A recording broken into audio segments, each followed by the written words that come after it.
মানে হইল লাইলাতুল বারাত, যেটা এই আগামীকাল রাত্রে, এটার মূল বৈশিষ্ট্য হইল হাদিসের মধ্যে আল্লাহ নবী সাল্লাল্লাহু আলাইহি সাল্লাম বলেন, লাইলাতুল বারাতে আল্লাহ তাআলা পরবর্তী 1 বছর পৃথিবীতে কি কি দিবেন, বর্ষণ করবেন, নাজিল করবেন, এটার চূড়ান্ত ঘোষণা লিখিত কপি আল্লাহ তাআলা ঘোষণা করে দেন। আর আল্লাহ কোনো কিছু দিবে এ কথার ঘোষণা মানে যেন এটা হয়ে গেছে। এই জন্য ধরে নেওয়া যায় যে এই বছর শবে কদর কোরআন নাজিল সত্যি সত্যি শুরু হয়েছে, ওই বছর শবে কদরের আগে শবে বরাতে আল্লাহ তাআলা সিদ্ধান্ত ঘোষণা দিছে যে এই যে সামনে রমজান আইতেছে, এই রমজানের শবে কদর থেকে কোরআন নাজিল আনুষ্ঠানিকভাবে শুরু হবে, এটা আজকে চূড়ান্ত ঘোষণা দিলাম। তো ধরে নেওয়া হলো আল্লাহ যেহেতু ঘোষণা দিছে, নাজিল হয়ে গেছে। এই জন্য এই আয়াতে বলা হয়েছে আমি নাজিল করেছি। তাইলে এটা হলো একটা বর্ণনা। বাকি এটাকে একবারে কোনো না কোনোভাবেই কোরআনুল কারীম দ্বারা প্রমাণ করতেই হবে, এটা জরুরি না। কেন? কোরআন দ্বারা যা প্রমাণিত সেটা যেমন গ্রহণযোগ্য, রাসূলুল্লাহ সাল্লাল্লাহু আলাইহি সাল্লামের হাদিস দ্বারাও যদি কিছু প্রমাণিত হয় তাহলে সেটাও গ্রহণযোগ্য। কথা বুঝছেন কিনা বলে? এখন হাদিস দ্বারা শবে বরাতের ফজিলত প্রমাণিত, অর্থাৎ লাইলাতুল বারাত এই শাবান মাসের 15তম দিন 14 তারিখ দিবাগত রাত আল্লাহর নবী সাল্লাল্লাহু আলাইহি ওয়াসাল্লাম নিজেও আমল করছেন এবং উম্মতকেও আমল করতে বলছেন, এবং আল্লাহর নবী অসংখ্য মানুষকে গুনাহ মাফ করবে এই রাতে, এই ঘোষণা আল্লাহর নবী সাল্লাল্লাহু আলাইহি ওয়াসাল্লাম পেশ করেছেন। অতএব এই হাদিসগুলোর বর্ণনা, হাদিসগুলো তিরমিজি শরীফে এই সম্পর্কে হাদিস আছে, ইবনে মাজাহ শরীফের মধ্যে হাদিস আছে, সহিহ ইবনে হিব্বান এই কিতাবের মধ্যে সহিহ হাদিসও আছে। হযরত আবু মুসা আশআরী রাদিয়াল্লাহু তাআলা আনহু থেকে বর্ণিত, আল্লাহর নবী সাল্লাল্লাহু আলাইহি ওয়াসাল্লাম বলেন, যখন শাবানের অর্ধরাত্রি হয় তো ওই দিন রাত্রে আল্লাহ তাআলা প্রথম আসমানে নেমে আসে এবং ফায়াগফিরু লিজামিই খালকি, আল্লাহ তার সব বান্দা যারা তওবা করে মাফ চায় আল্লাহ তাদেরকে মাফ করে দেয়, ইল্লা লিমুশরিক আও মুশাহিন। হ্যাঁ, নবীজি ওই হাদিসে বলছে যারা মুশরিক তাদেরকে আল্লাহ মাফ করে না, যারা হিংসা বিদ্বেষকারী আল্লাহ তাদেরকে মাফ করেন, হিংসুককে মাফ করেন, হিংসুককে মাফ। হিংসা এত জঘন্য, হিংসা শবে বরাতের রাতেও হিংসুক মাফ। তারা বিল্ডিং তো শুরু করে রাইলো, ইদারে আরে আরে আরে কিরে সাদের কাম তো করে হিংসুক। তুই বেড়া তুই যদি এই ফালতু কথা চিন্তার সময় না কাটাই দি তাহলে তুই নিজের বাড়িতে কমপক্ষে বাঁশ কাটতে পারবি। হেতে সাদ দিয়ালার আয় হায় আরে টেয়া রে করতে রাইয়ে তারা দিন দোতলার কাম ধরছে। কেন এগুলো বলতেছে? সে দোতলার কাম ধরুক নাহলে 6 তলার কাম ধরুক, তোর সমস্যা কি বেটা? তোমার অসুবিধাটা কি? তুমি নিজের ফিকির করো। যেন হিংসুক আল্লাহর নবী বলেন শবে বারাত ওই রাতেও সে মাফ পায় না। নাউজুবিল্লাহ, নাউজুবিল্লাহ। আল্লাহ তাআলা আমাদেরকে বুঝার তৌফিক দান করেন। আমার বাপ রাসূলুল্লাহ সাল্লাল্লাহু আলাইহি ওয়াসাল্লাম হযরত আলী থেকে বর্ণিত, নবীজি বলছেন যখন শবে বারাত ওই রাত আসবে তোমরা রাত্রি জেগে কুমু লাইলাহা, রাত্রি জেগে তোমরা বন্দেগী করিও, আসুমু নাহারাহা, এবং দিনের বেলায় রোজা রাখো। তাহলে এই হিসাবে আমাদের জন্য করণীয় হলো রাত্রি জেগে ইবাদত করা, দিনের বেলা নফল রোজা রাখা। এখন আপনাদের কাছে আমি লম্বা করতে চাচ্ছি না সময় না থাকাতে, মূল একটা কথা বুঝাই, এতটুকু বুঝেন আপনারা। অনুরোধ আমার, একজন হইলে একজনই মাইনেন, সেটা হলো শবে বরাত মূলত নবীজি বলছেন ইবাদতের রাত, গুনাহ মাফের রাত। তোমাদের জন্য রাত্রি জেগে ইবাদত করো, এটা বলছেন নবীজি। অতএব শবে বরাত কোনো উৎসব না, শবে বরাত কোনো অনুষ্ঠান না, শবে বরাত খালেস নফল ইবাদতের রাত। আপনি নফল ইবাদত করবেন, অর্থাৎ আপনি জিকির করবেন, আপনি নফল নামাজ পড়বেন, কোরআন তেলাওয়াত করবেন, তওবা করবেন, দোয়া করবেন, কান্নাকাটি করবেন, একাকী গোপনে গিয়ে কবর জিয়ারত করবেন, নিজে সারা রাত যদ্দুর শরীরে কুলায় আপনার নফল নামাজ পড়তে থাকবেন, আল্লাহকে ডাকতে থাকবেন। শুধুই আপনি আর আপনার আল্লাহ, এই দুইজনের মধ্যে সম্পর্ক গড়া, এর নাম হচ্ছে শবে বরাত। কিন্তু দুর্ভাগ্য আর আফসোসের ব্যাপার হলো আমরা সেখান থেকে সরে গিয়ে শবে বরাতকে অনুষ্ঠান বানাই নিয়েছি। শবে বরাত কি? এখন অনুষ্ঠান। শবে বরাত হলো উৎসব। শবে বরাত পালন করে কেমনে পালন করে? এশার নামাজের পরে হুজুরে 1.5 থেকে 2 ঘন্টা ওয়াজ করবে, এরপরে লম্বা মুনাজাত দিবে, এরপরে প্রত্যেকেরে হয় 1 ফোঁটলা জিলাফি অথবা 1 প্যাকেট বিরিয়ানি অথবা 1 শানকি ওই যে মাটির এগুলো করে খিচুড়ি খাইবে। এই 3 নেয়ামতের যে কোনো একটা নেয়ামত, হয় জিলাফি, নয় বিরিয়ানি, নয়তো খিচুড়ি। এই 3টি নিয়ামতের যে কোনো একটি নিয়ামত খাবাইয়া এবার শবে বরাত পালন হইছে, এবার গিয়া ঘুম দেন যায় বাইত গিয়ে, এবার বাইত গিয়ে আবার শুয়ে লাইছে, হেবড়ি জি গাইছে করতে আইলে শবে বরাত পালন করে আইছে। শবে বরাত কি করে আসছে? এবার পালন করে আসছে। তা আপনারা যে হুজুরে 1.5 ঘন্টা লাগাইয়া বুঝাইলো যে এই রাত ইবাদতের রাত, আপনি যে খিচুড়ি খাইয়া শুয়ে লাইলেন, আর এইভাবে আপনারা কয়শো বছর বুঝাইলে এরপরের থেকে আপনি ইবাদত শুরু করবেন, সেটা কনসে কথা বুঝেন নাই আমার। এই জন্য আমি আমার মসজিদে বলছি জুমার দিন যে আপনারা আমার থেকে এটা বুঝলেন কিনা এটা কোন, যে শবে বরাত বুঝছেন? হুজুর বুঝছি। আমি বলে কি করতে হবে সেটা বুঝছেন? হ্যাঁ বুঝছি। আমি তাহলে ঠিক এই কথাটা তো বললাম যে নফল নামাজ পড়বেন, জিকির করবেন, দোয়া করবেন, কান্নাকাটি করবেন, একাকী কেউকে না ডেকে গোপনে কবর জিয়ারত করবেন। তাইলে এই কথাটা আপনি বুঝছেন না? বাংলা এটা কথা বলেন না, বুঝছেন কিনা? এইটা আবার প্রত্যেক বছর শবে বরাত যে রাত, সেই রাতে আমাদের 2 ঘন্টা ওয়াজ করে বুঝান লাগবে না? কথা বলেন না কেন? প্রত্যেক বছর এইভাবে আপনার 50 বছর বুঝি আমি কেলে কথাইটাই বুঝাইতাম। তাহলে আপনার তো আমি বুঝাইতেই আছি প্রতি বছর, তা আপনি আমল করবেন কোন বছরতে? আমারে বলেন না, কথাটা বুঝছেন কিনা বলেন না? আপনি আমল শুরু করবেন কোন বছর? তাইলে বুঝা গেল আপনি তো কথাটা বুঝছেনই। অতএব আপনার করণীয় আগামীকাল সন্ধ্যাবেলা যখনই সূর্য ডুববে আপনি আল্লাহর ইবাদতের জন্য প্রস্তুতি নেবেন। এবার আপনার শরীরে কুলায় যে দূর বন্দিগি করবেন তো, ঠিক কিনা বলেন না কেন? আপনি শুরুর রাত্রে করলে ভালো হয় না মাঝখানের রাত্রে করলে ভালো হয় না শেষ রাত্রে করলে ভালো হয়? পয়লা 12 রাকাত পড়লে ভালো হয় না 18 রাকাত পড়লে ভালো হয়? আপনার শরীরে যে দূর। আমারে জিজ্ঞাসা করে অনেক সময় শবে বরাতে হুজুর নামাজ কয় রাকাত? আমি সবসময় বলি শরীরে কুলায় যত রাকাত,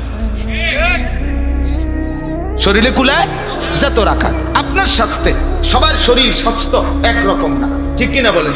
আপনি একজন বয়স্ক মানুষ, মুরব্বী চাচা, ওনার বয়স 70, ওনারও দিয়ে দিলেন 12 রাকাতের কোর্স, আর এবারটা জোয়ান জান মানুষ, এবারও দিয়ে দিলেন 12 রাকাতের কোর্স। এ তো 1200 রাকাত পড়া দরকার, ঠিক কিনা বলেন না? মানে অর্থাৎ নফলের মধ্যে সংখ্যার বরাদ্দ নির্ধারিত করা ঠিক না, ঠিক না? অতএব আমরা প্রত্যেকে ইনশাআল্লাহ আগামীকাল শবে বরাত এই রাত্রে ইবাদত করব।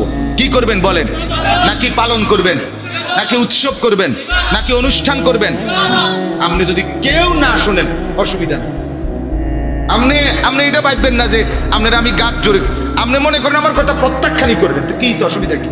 আমি তো বলবো মাওলার কাছে, মাওলা আমি বলছি।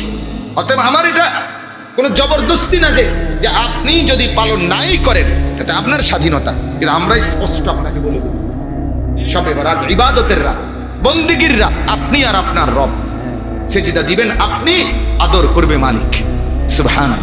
সাথে সাথে তারপর পরই একজন ইমানদারের সবচেয়ে খুশি এবং আনন্দের মাস মাহে রমজান, সেটাও একদম আমাদের কাছাকাছি। খুশি এবং আনন্দের মাস বললাম এই জন্য যে একজন ইমানদারকে আল্লাহ তাআলা বানিয়েছেন ইবাদতের জন্য। সেই ইবাদতের সবচেয়ে উত্তম সুযোগ, সওয়াব, প্রতিদান রমজান মাসে। কাজে ইমানদার মাত্রই খুশি এবং আনন্দিত হবে রমজানকে পেয়ে, যদি কারো দিলের মধ্যে ঈমান থাকে, আখিরাত থাকে, পরকালের অনুভূতি থাকে। আখিরাতকে যে চেনে তার কাছে রমজান দাম, কবরকে যে বোঝে তার কাছে রমজান অনেক দাম। হাসরের ময়দানে আল্লাহর সামনে দাঁড়াবে, এই ভয় যার দিলে আছে তার কাছে রমজান অনেক দাম। মিজানের পাল্লায় আমল নামা, নিজের আমল ওজন হবে, এই বুঝ যার আছে তার কাছে রমজান অনেক দাম। ফুলসিরাত পার হইতে হবে, এই ভয় পেরেশানি যার মধ্যে আছে তার কাছে রমজান অনেক দাম। জান্নাতে যেতে হবে, এই আকাঙ্ক্ষা যার দিলে আছে তার জন্য রমজান খুবই দাম। জাহান্নাম থেকে বাঁচতে হবে, এই ভয় যার দিলে আছে তার জন্য রমজান অনেক দাম। আল্লাহ তাআলার সন্তুষ্টি হাসিল করতে হবে, এই ফিকির যার আছে তার জন্য রমজান বহুতই দাম। আর গাফেল যে, তার জন্য এটা কিছুই না।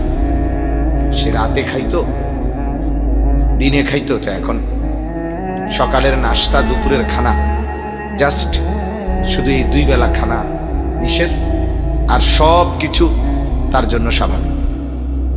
এই হলো গাফেলের রমজান।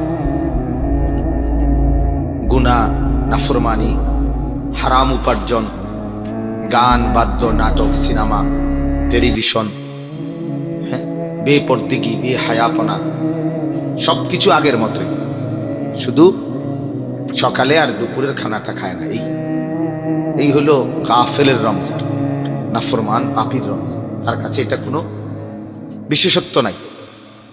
কিন্তু আলহামদুলিল্লাহ ইমানদারদের কাছে রমজানের অনেক কদর, অনেক কদর। আল্লাহর নবী সাল্লাল্লাহু আলাইহি ওয়াসাল্লাম, ভাই বুট খাবা না, বন্ধ করে নাও নাও, কথা শোনো যেটা বলছি, সরাও।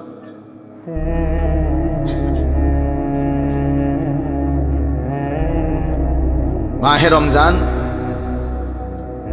ইমানদারের কাছে অনেক অনেক প্রিয়।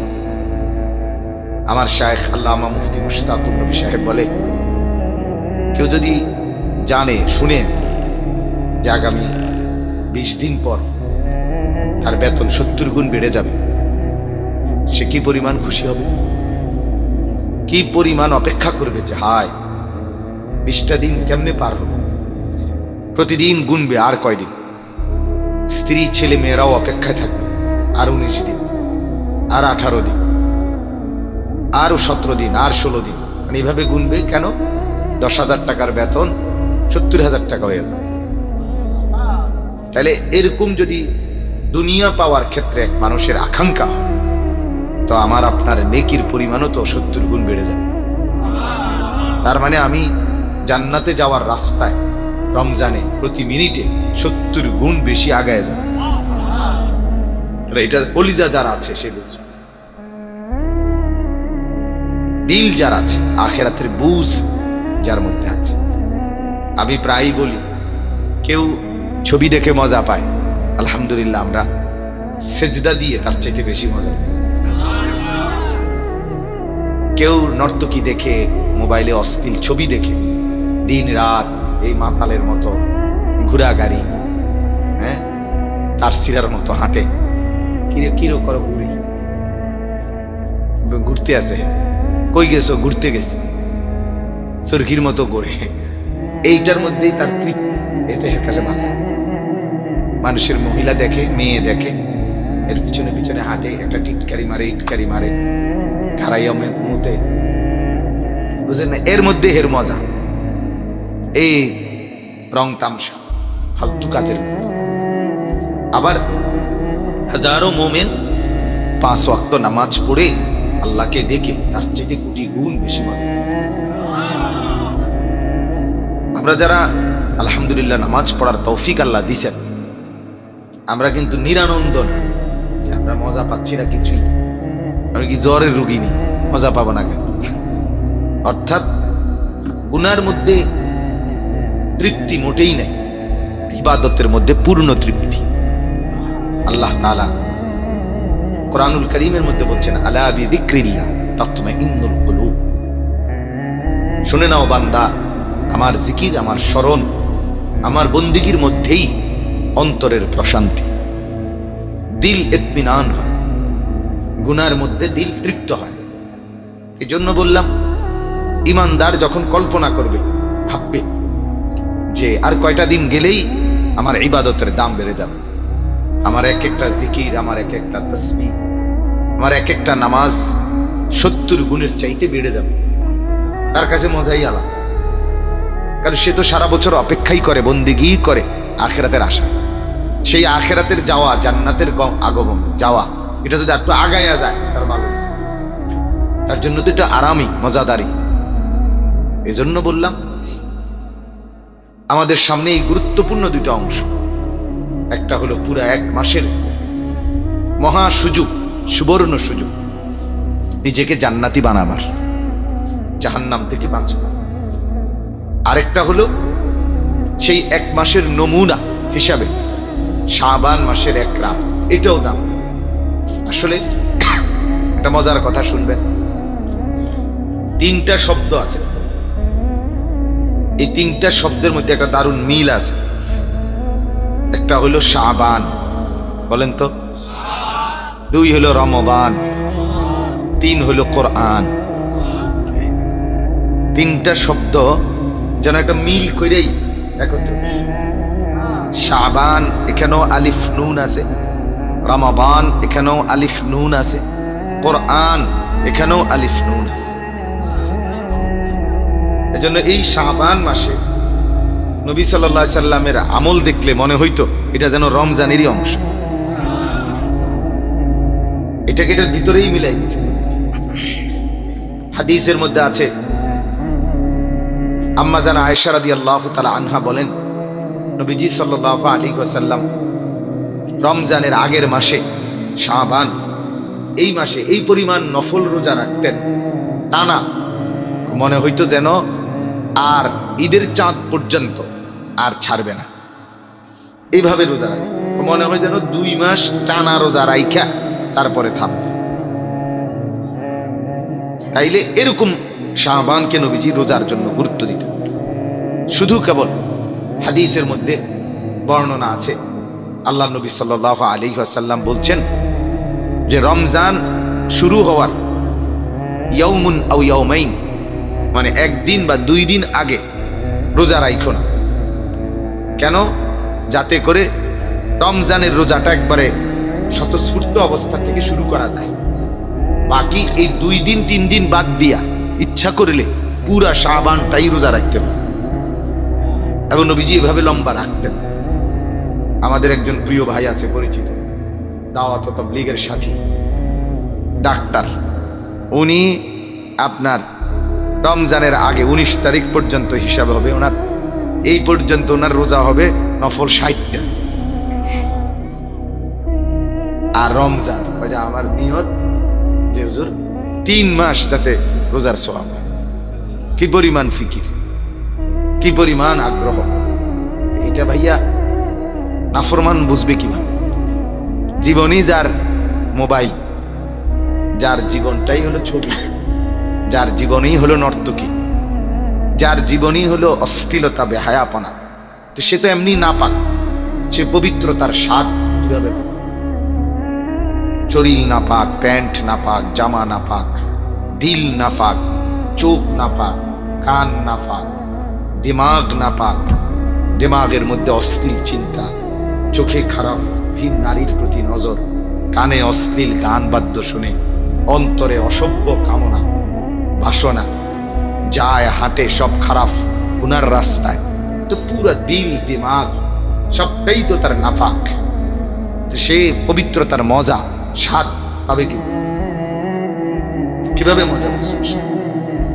এজন্যই বলতেছিলাম যে শাবান এটা যেন রমজানের হাওয়া, রমজানের বারাকাত আল্লাহ তাআলা যেন শাবান থেকেই শুরু করে দেয়।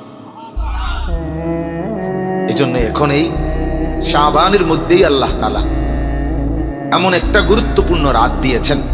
নবীজিকে বলছেন, বন্ধু, এক রাতের ইবাদতে যেন আপনার উম্মত প্র্যাকটিস করে শাবানের মধ্যরাতে 14 তারিখ দিবাগত রাত 15ই শাবানের রাতে আপনার বান্দা, আপনার উম্মত, আমার বান্দারা রাত্রি জেগে ইবাদত করবে। তো এই ইবাদতের বরকতে অল্প কয়েকদিন পরে পূর্ণ 1 মাসের পুরা যোগ্যতা, প্রস্তুতি, ট্রেনিং আমি আল্লাহ তার মধ্যে দিয়ে দেব। সেটাই হলো শবে বারাত, লাইলাতুল বারাত। অর্থাৎ আপনি এই 1 রাতের বন্দিগি করবেন, আল্লাহ তাআলা আপনার মধ্যে পরবর্তী 1 মাস ইবাদতের যোগ্যতা দিয়ে দিবেন। এটা যেন 30 দিনের ইবাদতের জন্য 1 রাতের একটা ট্রেনিং, সংক্ষিপ্ত কোর্স, একটা সংক্ষিপ্ত ট্রেনিং। আজকে রাতটা জেগে থাকো বান্দা, আগামী 30 দিন তুমি ইবাদত করে মজা পাই, নূর আসবে, গুনাহ কমে যাবে, শরীরটা ঝরঝরা হবে, মনটা ফুরফুরে হবে, আল্লাহ তাআলা গুনাহ মাফ করে দিবে। এরপরে নতুন উদ্যমে ইবাদতের স্বাদ পাইতে থাকবে। এজন্য আমাদের জন্য অত্যন্ত গুরুত্বপূর্ণ এটা লাইলাতুল বারাত। এটাও গুরুত্বপূর্ণ এবং মাহে রমজানও গুরুত্বপূর্ণ।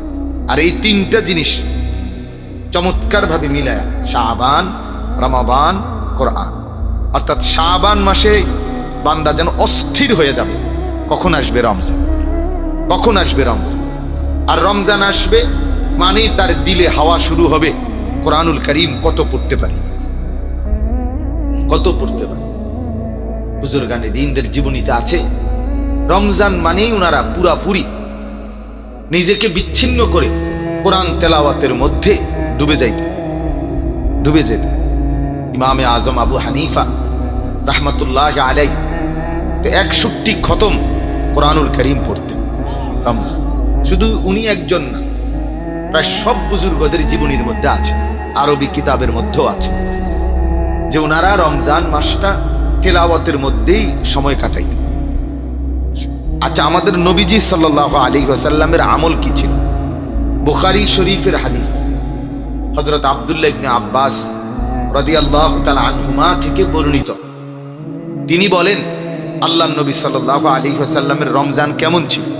একটা উদাহরণ দিছে তিনি, অনেক আমল আছে নবীজির রমজানের, এর মধ্যে উনি একটা উদাহরণ দিছে যে নবীজির রমজান যখন আসতো তো প্রত্যেক রাতে হযরতে জিবরিল আলাইহিস সালাম নবীজির কাছে আসতেন।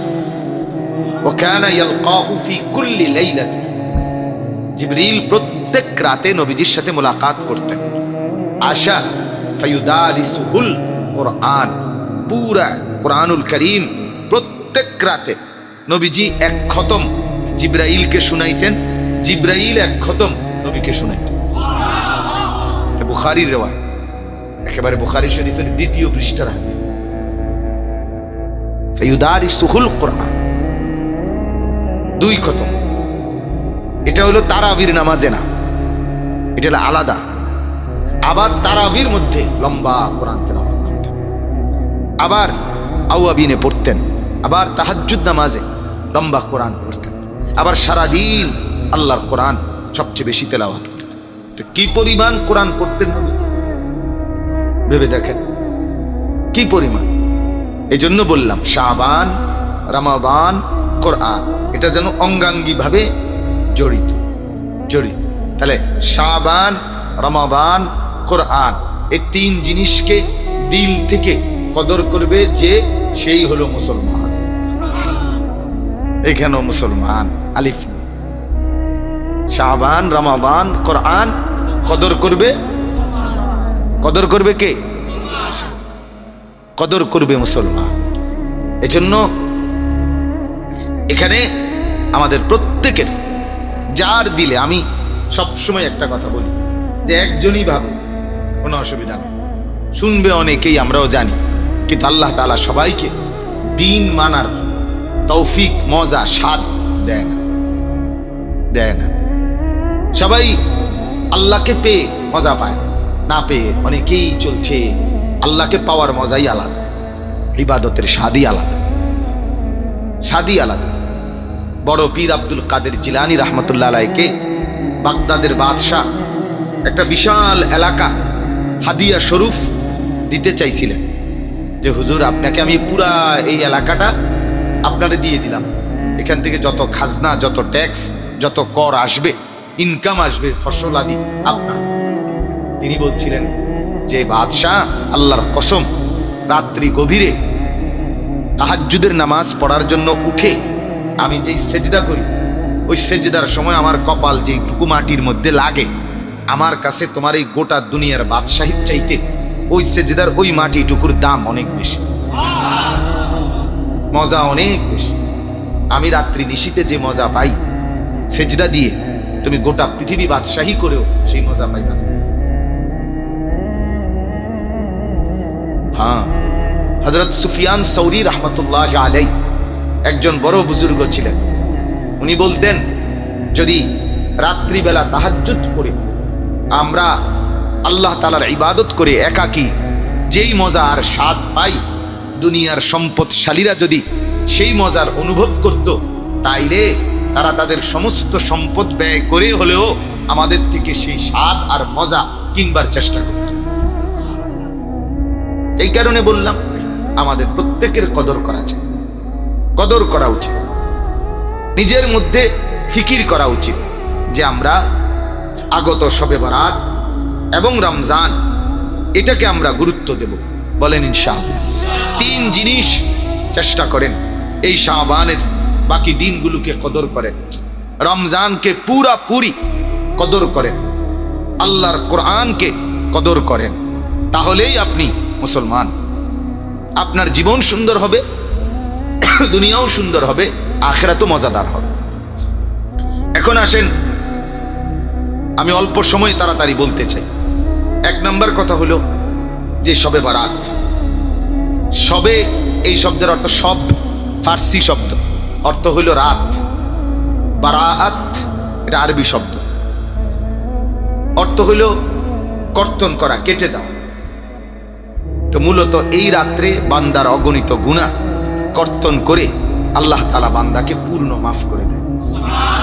এই জন্য এটাকে শবে বারাত বলে, লাইলাতুল বারাত বলে।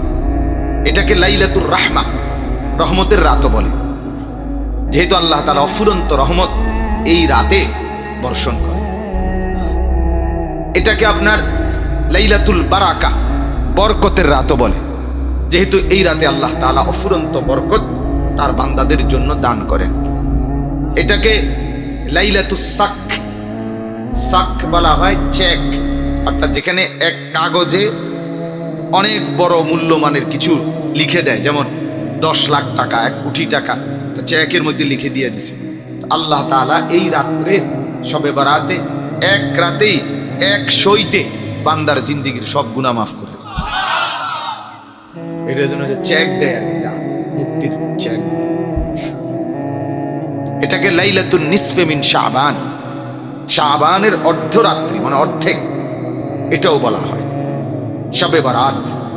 তাইলে আমরা মূল 1 নম্বর বুঝে নিলাম, শবে বরাত এটা একটা বরকতের রাত, এটা একটা রহমতের রাত, এটা একটা মাগফিরাতের রাত, এটা জাহান্নাম থেকে মুক্তির রাত, এটা আল্লাহ তাআলার সন্তুষ্টি বান্দার প্রতি প্রকাশ করার রাত। বলেন আলহামদুলিল্লাহ। 2 নম্বর কথা হলো, ওই ছেলে এখানে বসে মোবাইল টিপবা না, সাবধান। গাফেল আমি পছন্দ করি না বাপ, গাফেল আমার জানের দুশ্মন। আমি একজনকে বলতেও কোনো আপত্তি নাই, কিন্তু গাফেল আমি দেখতে পারি না। জিন্দেগি ভর শুধু তামাশা আর তামাশা। হ্যাঁ, এক মোবাইলই জীবন। হাসলেও এটাতে ছবি ওঠে, কাঁদলেও এটাতে ছবি উঠায়, হাঁটলেও পাগল ছাগল যেটা যেখানে পায়, গরু ছাগল কুকুর বিড়াল কীট পতঙ্গ পেশাব পায়খানা যেটা পায় এটা শুধু ছবি উঠে, ছবি উঠে। সম্পূর্ণ এক মাতাল জাতি এই মোবাইল, ফেসবুক, এই ইউটিউব, এই ছবির রাজ্যে উঠায় দিছে। যে এরা মাতালের মতো, সুজা মাতাল, সুজা মাতাল।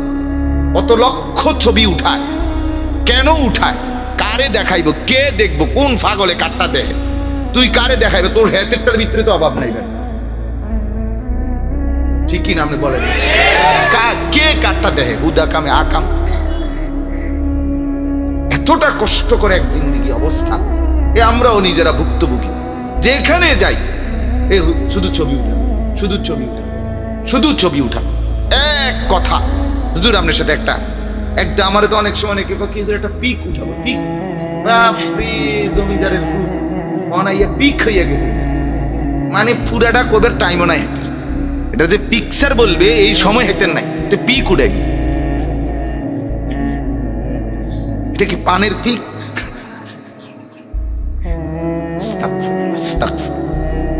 ছেলেরা বুঝো ভাইয়া, তুমি একটা কাজ করতে এতটুকু বিবেক তো থাকা চাই যে আমি কি করতেছি। আমার কথা হলো একটা যুক্তি তো মানুষের ন্যূনতম, যেটা কমন সেন্স বলে, সাধারণ একটা সেন্স তো থাকা চাই যে আমি যেটা দেখলাম এটাই ছবি উঠালাম, এতে আমার ফায়দা কি, আমার এটা দেখবে কে, আমি এটা দেখাবো কাকে, এটা কে জমা নিবে? এটা কি কোনো জমা নেই? কেউ বলে যে ভাই আপনি এই পর্যন্ত কি কি ছবি উঠাইছেন, আপনি এটা একটু দেখান। শুধু হাত নেড়ে নেড়ে সারা পৃথিবীর এই ছবি দেখার মধ্যে মজাটা কি? আস্তাগফিরুল্লাহ, আস্তাগফিরুল্লাহ। দিমাগ আমাদের একেবারে খালি করে ফেলছে দুশ্মন। বিবেক খালি করে ফেলছে একেবারে। একটা মানে ছেলে পেলেদের জিন্দিগি দেখলে মনেই হয় না যে কি জন্য আসছে পৃথিবীতে, কি করছে। আরে ন্যাক আমল করুক, এটা একদিক, কমপক্ষে দেশ, জাতি, সমাজ, মানুষের কল্যাণেও তো ভালো কাজও তো করতে পারে না। এইটাও কিছুই না, মানে কোনো কামেই না। কমপক্ষে মানুষের সেবা করো। সমাজে কত অসহায় আছে, গরিব আছে, দুস্থ আছে, বিধবা আছে, পঙ্গু আছে, প্যারালাইজড আছে, বৃদ্ধা আছে, এতিম আছে, অসহায় আছে, তাদের জন্য কোনো ভালো কাজ করো না। এইটাও কি করো? ঘুরে কি করো? মোবাইল টিপে কি করো? বেডির পিছে আনে। বুঝেন না কথাটা? হ্যাঁ, আরেক বেটার মাইয়া যাইতেছে, এর পিছনে পিছনে 5-7 জন হাঁটতেছে। তা হাঁটলে কি লাভ হইলো তোমার? আল্লাহ আমাদেরকে মাফ করে দেন। এত বিবেকহীন মানুষ হয় না বাবা, এত বিবেকহীন হয় না। মুসলমানের ছেলেরা আল্লাহকে ভুলতে ভুলতে, মা বাবাদের গাফলতি, কোরআন এবং হাদিসের ইলম না থাকার কারণে শিক্ষা নামের যা পড়ছে সে বোঝে ওইটার মূল মাকসাদই শুধু অর্থ উপার্জন। এখানে নীতি, নৈতিকতার, আদব, আখলাকের কিছু নেই। এজন্য উপার্জন হইলেই হয়েছে, টাকা পয়সা রোজগার হইলেই হয়েছে, টাকা পয়সা কামাই হইলেই হয়েছে। আল্লাহ আমাদেরকে মাফ করে দেন। ঠিক আছে ভাই, রাগ করো না। বলার উদ্দেশ্য তো এই যে কেউ বলে না, তুমি ভাইবা দেখো এই ছেলেরা যারা বসছো মাশাআল্লাহ মহব্বতেই বসছো, আমি জানি, কিন্তু তুমি ইনসাফের সাথে দাঁড়াইয়া বলো প্রয়োজনে সত্যিকার অর্থে যে আজকের সবচেয়ে দুর্ভাগ্য তোমাদের জন্য, মনে রাখবে তোমাদেরকে মাথার উপরে কেউ শাসন করে বা কমপক্ষে একটু বুঝায় এমন কেউ নেই। আমার আলহামদুলিল্লাহ আমরা এমন একটা জিন্দিগি পাই নাই, আল্লাহ শুকর। কিচ্ছু বুঝায় না, কিচ্ছু কেউ বুঝায়। চা দোকানে, একটা চা দোকানে গিয়ে দেখেন কোন মুরব্বি বিড়ি খানা ছাড়া কোনো দরকারি কোনো কথা বলেন। কোন ঘরে গিয়ে দেখেন যে ঘরের টেলিভিশন চালায় তার বাপ এই টেলিভিশন কিনে আনছে নাকি এই ফোলাটা কিনে আনছে। এই গাফেল বাপ সেই তো তার ছেলে মেয়ে স্ত্রীকে গুনার মধ্যে লাগাই দিছে। এই বাচ্চা 6 বছর থেকে টেলিভিশন দেখা শিখছে তার বাপের খামখেয়ালির কারণে না, তার মার খামখেয়ালির কারণে না। তাইলে কে বুঝায়? কে বুঝায়টাকে? বুঝাবার জন্য শুধু এই কথা বলা যথেষ্ট যে হ্যাঁ ভালো ইয়া চল। 6 বছর বয়সে আল্লাহ নবী সাল্লাল্লাহু আলাইহি সাল্লাম 7 বছর বয়সেই নামাজ পড়তে বলছে পিতা মাতাকে, তুমি তোমার সন্তানকে নামাজের আদেশ করো। 10 বছর বয়সে নামাজ না পড়লে শাসন করো, নবীজি বলছে, স্পষ্ট হাদিস, শাসন করো। এক মা বাপ, অভিভাবক তার মূল জিম্মাদারি ভুলে গেছে। সোজা হিসাব, পড়লে ফরো, না পড়লে না ফরো, বিদেশ যাও, টাকার দরকার টাকা ফাটাও, খালাস। টাকা হইলেই সারছে আমার, বাইক বিল্ডিং করবো, জমি কিনবো, খানা দানা খাইয়া ভালোভাবে চলতেছে, খাইয়া দাইয়া ভালো আছে। না, মুসলমান তো খাইয়া দাইয়া ভালো থাকে না, মুসলমান আল্লাহর বন্দিগি করলে ভালো থাকে। আমাদের জিন্দিগি কি এই যে আমি খাইয়া পড়ে ভালো আছি? খাইয়া পড়ে ভালো কি? আবার ভালো থাকলেও নামাজ পড়তে হবে। আমি যদি অসুস্থ থাকি তাইলে কি নামাজ ছেড়ে দিতে হবে? সুখে থাকি, দুঃখে থাকি, আল্লাহকে না ভুলি। কথা তো হলো এই জন্য বললাম যে মূল ফিকির এটা। আমরা এটা নিজেরাও বলি। আজকে যদি অভিভাবক, ওলামায়ে কেরাম এই পরিমাণ বলে, মসজিদের ইমাম সাহেবরা বলে, ওয়াজ মাহফিলের ওলামারা বলে, হ্যাঁ 1-2 জনের কথা আমি বলতেছি, মানে গড় অধিকাংশ অভিভাবক যদি এর সাথে তাল মিলাইয়া উনি যদি বলতো যে না আমার ছেলে বেনামাজি, আমার ঘরে, আপনি কল্পনা করেন একজন বাবা যে ঘরে থাকে, মা আছে, সেই ঘরের ছেলেটা ওনার ফুত আজকে 6 বছর 1 বছর কোনোদিন ফজরের নামাজ পড়ে না, অথচ এবারের ঘরে ঘুমায়। এই বাপ কেমনে ঘুমায়? এই বাপের রাত কাটে কেমনে? মেয়ে বাপ তো চিৎকারে কান্দার কথা, মিয়া এই বাপ তো চিৎকার করে কাঁদার কথা যে আরে আমার কি হবে, আমার ছেলে তো নামাজ পড়ে না, করে না। আমার আর লাভটা কি জীবনের? কথা তো ছিল এই। আমার বড় ভাই একবার 1.5 মাস পড়া বন্ধ রাখছিল। আব্বা একটা শাসন করছিল। আমার মা বলছে, ফুত আমি 1.5 মাস লাগাতার সেজদায় পড়ে রাত্রে কাঁদছি আল্লাহর কাছে। বিনিময়ে আলহামদুলিল্লাহ ভাই বাংলাদেশের শ্রেষ্ঠ আলেমে দ্বীনদের একজন হইছে। এমনি এমনি হয়ে যাবে সন্তান? এই জামা কিনা দিলে আর ফ্যান কিনা দিলে, বাজার করে দিলে আর এই ফাঙ্গাস তেলাপিয়া খাইলে এপড়া দিনদার হয়ে যাব? সহজ বিষয়টা। অভিভাবকের জিম্মাদারি, এটা গুরুত্বপূর্ণ। কোনোভাবে এটা খামখেয়ালির দৃষ্টিতে দেখার সুযোগ নাই। নবীজি সাল্লাল্লাহু আলাইহি ওয়াসাল্লাম বলছেন, প্রত্যেক বাচ্চা ইসলাম মানার যোগ্যতা নিয়ে পৃথিবীতে ভূমিষ্ঠ হয়। ফাআবাওয়াহু, আরে বাপ, নবীর হাদিস শুনেন। আল্লাহর নবী বলেন, অতঃপর তার মা বাবা ইউহাব্বিদানিহি, তাকে ইহুদি বানিয়ে দেয়, ওয়ায়ুনাসসিরানিহি, খ্রিস্টান বানিয়ে দেয়, ওয়ায়ুমাজ্জিসানিহি, তাকে অগ্নিপূজক বানিয়ে দেয়। যেই ছেলেটা 10 বছর বয়স থেকে টানা ছোট্টবেলা থেকে দেখতেছে তার বাপ বিড়ি খায়, এই ছেলেটা তার বাপ থেকে কি শিখলো? তো তাইলে বলেন, যেই মেয়েটা 7 বছর বয়স থেকেই দেখলো তার মা বাজারে বাজারে বেপর্দা হাঁটে, হ্যাঁ, রাস্তার পাশে মানুষে দেখে এরম জায়গায় গোসল করে, বেডি, লজ্জা নাই, শরম নাই, পর্দা নাই, পুশিদা নাই, তার মেয়েটা কি শিখলো তার থেকে? কথা বলেন। তাহলে কে নষ্ট করলো? বাবা মার গাফলতি। তারা বুঝছে, আজকের মুসলমানের মা বাবা বুঝে কি? সন্তানের জন্য বাড়ি, গাড়ি, টাকা পয়সা, বাজার, সদাই, খাট, পালং, সোফা, ফার্নিচার, এগুলো যদি আমি ব্যবস্থা করে দিতে পারি তো আমি বাপ হিসাবে আমার করণীয় করছি। ডাইরেক্ট বলেও যে হুজুর এই বাড়ি আমি করে দিছি। নিজে থাইক্কার মেস্তুরির সামনে আমি একটা ইট গাঁথতে আমি চাইয়া আছিলাম, হুজুর বিশ্বাস করেন না, আমি নিজে ফানি দিছি মেস্তুরি যাইবার পরে। এই সোফা আমার হাতে বানানো, একটা সুতা ফোলা ফানি লেগে আমি নিজের দাদার হাতে ছেড়ে দেই নাই, আমি করে দিছি সাজাইয়া বাড়ি ঘর। যদি তারা নমাজ না পড়ে আমি কি করতাম? বা পাকনা আলাপে না, রঙিন আলাপে না। আপনারই বুঝি আল্লাহ তাআলা মুসলমান হিসেবে এটাই বলছিল না? বলেন, আপনার জিম্মাদারি এটাই ছিল যে তুমি বাবা, তুমি মা, যেমনে পারো সুদে লাগাইয়া, ঘুষ দিয়া, কিস্তি লইয়া, লোন লইয়া, যেমনে পারো খাট বানাইয়া দাও, সোফা বানাইয়া দাও, বিল্ডিং বানাইয়া দাও। এবারে ফুতে নামাজ পড়লে পড়বো, না পড়লে নাই। এই ছিল মুসলমান বাবার দায়িত্ব। কোরআনুল কারীম আল্লাহ তাআলা বলেন, ওয়া'মুর আহলাকা বিসসালাহ। নবীকে বলছেন, ও বন্ধু, আপনি আপনার পরিবারের সদস্যদেরকে নামাজের আদেশ করুন। তাহলে পিতার দায়িত্ব, স্বামীর দায়িত্ব 1 নাম্বার পরিবারের সদস্যদের নামাজের ফিকির করা। এটা হুজুরের দায়িত্ব। ইমাম সাহেবের কাছে দিছি মুক্তবে, হুজুর ফলান্ডি কি ফরান, নামাজ পড়ে না, আপনি কি ঘাস কাটেন? কথা বলেন না কেন? আপনি কি ঘাসটা কাটেন? তার মা কি ঘাস কাটে? সবটা হুজুরের কাঁধে তুলে দিলেন। জিম্মাদারি হুজুরের বেশি না পিতামাতার বেশি? দায়িত্ব পিতামাতার বেশি। আমি তো আমার দেখছি মিয়া, ছোট নুরানির বাচ্চা, জিজ্ঞাসা করছি করি আমরা মাদ্রাসায় যে কিরে বাবা দেরি করো কা সকালবেলা আইতে? হ্যাঁ, সকাল সকাল আসতে পারো না? আম্মু তো ওঠে না, আব্বু তো ওঠে না, ফুলাইন তো ফুলাইনি, বাচ্চা তো বলে ফেলে। তাহলে মা যেখানে নামাজ পড়ে না, বাবা যেখানে নামাজ পড়ে না, সেখানে সন্তানটা দিনদার কিভাবে হবে বাপ? বলেন। আল্লাহ আমাদেরকে বুঝ দান করেন।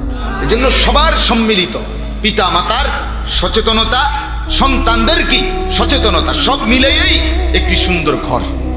বলেন আলহামদুলিল্লাহ। আমি অনেক সময় বলছি, আমি জীবনে একবার আমার আব্বারে বলছিলাম যে আব্বা আমি এই মাদ্রাসায় পড়তাম না, আমার আরেকটা মাদ্রাসায় ভর্তি করায় দেয়। এই কথাটা আমি আমার পড়ালেখার জীবনে একবারই বলছিলাম। আব্বা আমারে বলছে, বাপ পরবর্তী বেলার ভাত আমার ঘরে মুখে দিও না, পরের বেলার ভাত আমার ঘরে খাইও না, বাইরেও পড়লে এখানেই পড়বা, আর নাই তো তোমার ভাত তুমি খিয়া যেখানে মনে ওখানে খাও। পরের দিন ভোরবেলা কানতে কানতে ঠিকই ওই মাদ্রাসায় চলে গেছি।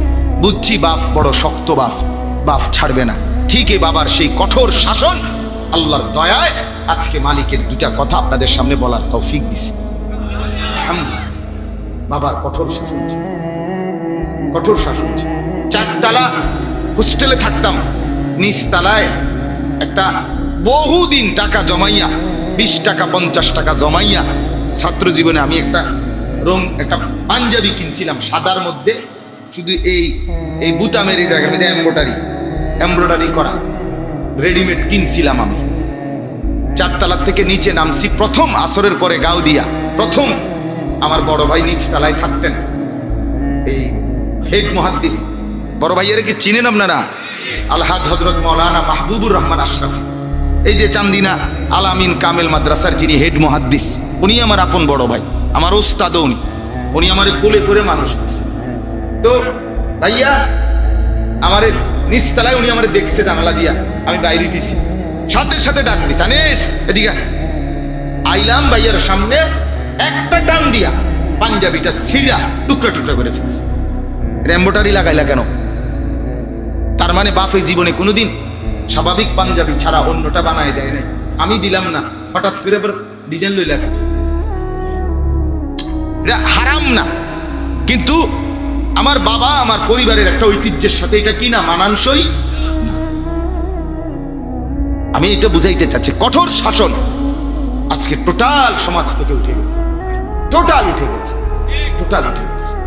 কেউ কাউকে কিছু বলতে চায় না, সবাই মাথা নোয়াইয়া যদি আমরা চলি, আরে আদর করে বলেন, মায়া করে বলেন, মহব্বত করেই বলেন, বলার মধ্যে প্রত্যেকটা মানুষ বুঝে অনুভব করে যে উনি আমারে ধমকাইলেও আসলে উনি আমার কল্যাণই চায়, ঠিক কি না বলেন? এটা সে বুঝবে। আপনি ওই ছেলেকে এখন বলেন যে আমি তার দুশমন, কথার কথা, তার সাথে আমার জীবনে কোনোদিন পরিচয় আছে না, তাহলে হৃদয় দিয়ে যদি কেউ বুঝে, সে বুঝবে আমি তার কল্যাণই চাই, আমি তাকে বাঁচাইতেই চাই। আল্লাহ আমাদেরকে বুঝ দান করেন। এজন্য বাপ, আমরা প্রত্যেকে, ছেলেরা তোমরাও, বাবারা আপনারাও, মারা যারা পর্দার আড়াল থেকে শুনতেছেন, সবাই মিলে যদি আন্তরিক না হই, আমাদের সমাজ, বিশ্বাস করেন না, আমি বেশি অস্থিরতার কারণে বলি, মানুষ প্রতিনিয়ত আমাদের মোবাইলে পারিবারিক সুবিধা অসুবিধার কথা বলে বলে দেশের বিদেশের দোয়া চায়। এদের কথা শুনলে, কান্না শুনলে নিজের কাছে খুব মায়া লাগে যে হায়, এক এক ফ্যামিলির মধ্যে পারিবারিক পেরেশানি, মনে যেন জাহান্নামের আগুন জ্বলতেছে। কেউ বোঝে না, বাজার ঠিকই করে, বিল্ডিং ঠিকই আছে, সবাই খানা দানা ঠিকই খাইতেছে, কিন্তু ভেতরে কি শান্তি নেই, শান্তি নেই। একজন স্বামী যদি এতটুকু বুঝে, বেচারা মনে করেন তার স্ত্রী আপনার অন্য পুরুষের সাথে সম্পর্ক, তো বেচারার আর জীবনে কি রইল? একজন স্বামী যদি দেখে রাতের 2টা পর্যন্ত তার স্ত্রী তার লগে ঘুমাইয়া তার সময় দেয় না, বরং পুরা মোবাইলের মধ্যে আপনার পড়ে থাকে, আরো বললে, আজকেও একজনে বলছে, হুজুর বললে আরো মানে কুকুরের বাচ্চা শুয়োরের বাচ্চা কয়ে গালি দেয় জামাই রে, তোর অসুবিধা কি? আমি মোবাইল টিপলে আপনি বলেন না, এই বেচারার কলজাটার মধ্যে কি পরিমাণ অশান্তি। বাজার তো করে ঠিক আছে, সংসার তো আছে ঠিক আছে, কিন্তু তার শান্তিটা কোথায়?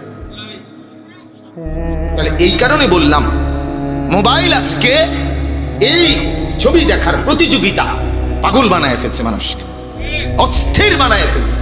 ঘরকে ঘর, ঘরকে ঘর, ঘরকে ঘর, অস্থিরতা গ্রামে গঞ্জে পাড়ায় মহল্লায়। আহা, কি পরিমাণ বেহায়াপনা জানেন না? জানেন, লক্ষ লক্ষ যুবক অনলাইনে জুয়ায় আসক্ত,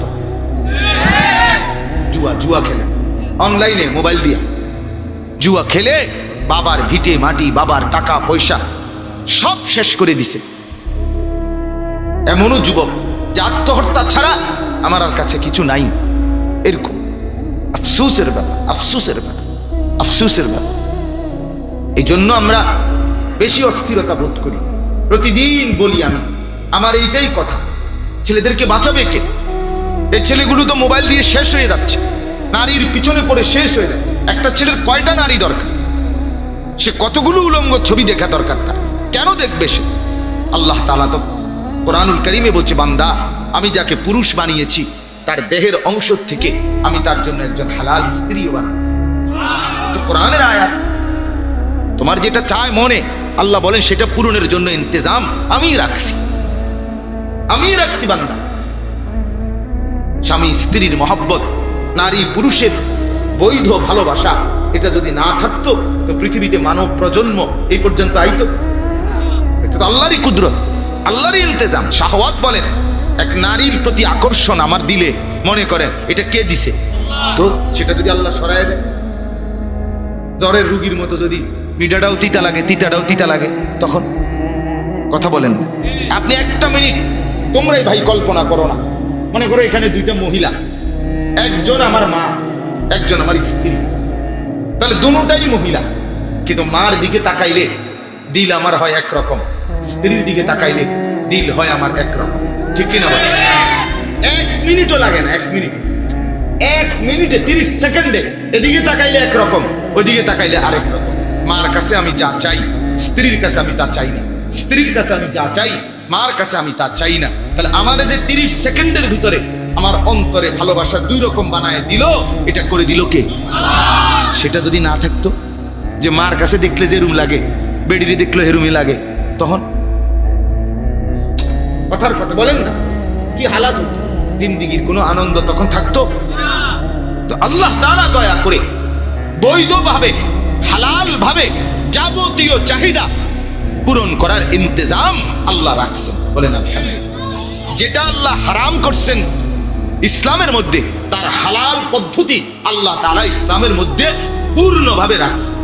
একদিকে সুদ হারাম করছেন, আরেকদিকে ব্যবসা হালাল করছেন কিনা বলে? একদিকে মদ হারাম করছেন, আরেকদিকে মধু হালাল করে দিয়েছেন। একদিকে ভিন নারী হারাম করছেন, তার আঙ্গুলও দেখবা না, তার কিছুই দেখবা না। হালাল স্ত্রী আবার হালাল করে দিয়েছেন, তার পুরা দেহ দেখো, কোনো অসুবিধা নাই, সওয়াব আর নেকি হতে থাকে।